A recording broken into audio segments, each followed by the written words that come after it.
Good evening दोस्तों। आज मैं आपको पढ़ाने जा रहा हूँ इसका सारांश, जो जॉन डन की कविता है, hymn to God thy father. इसके बारे में कवि जो है ईश्वर से पूछता है कि क्या वह उसे उन पापों के लिए क्षमा कर देगा जो उसने अतीत में किए थे। यद्यपि उसने वो पाप बहुत पहले किए,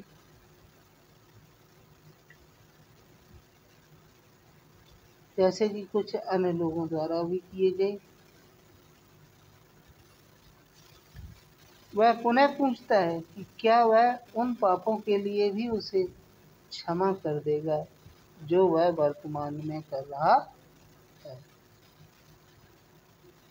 कब आगे से पूछता है कि क्या वह उन पापों के लिए भी उसे क्षमा कर देगा जो उसके द्वारा भविष्य में होने वाले हैं।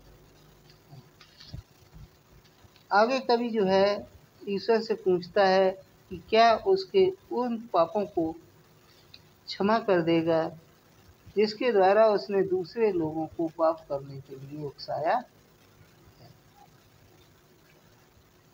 और अपने पापों को दूसरे के पापों के लिए द्वार बना दिया था। कवि फिर पूछता है कि क्या वह उसके उन पापों को क्षमा कर देगा जो उसने 1 या 2 वर्ष पूर्व करने छोड़ दिए थे, परंतु अब वह कुछ अन्य एवं नवीन पापों में पूर्णतः लिप्त है। उसके पाप उससे अधिक हैं जितने ईश्वर उसे क्षमा कर सकता था। उनमें से ईश्वर ने कुछ पाप तो क्षमा कर दिए, परंतु उसके कुछ पाप क्षमा किए जाने अभी शेष हैं।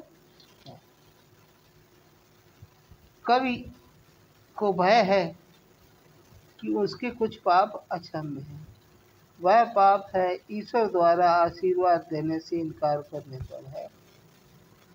कवि को डर है कि वह उसके जीवन के अंतिम दिन जब उसका आएगा तब उसकी आलोचना की जाएगी और ईश्वर भी उस पर कृपा करना बंद कर देगा।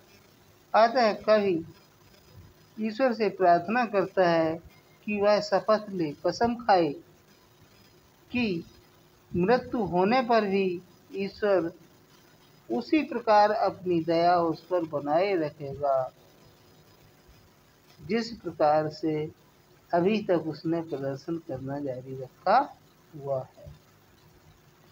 वह तब वास्तव में उसके पापों को क्षमा कर देगा और उसका कोई भी पाप क्षमा करने के लिए शेष नहीं रह जाएगा।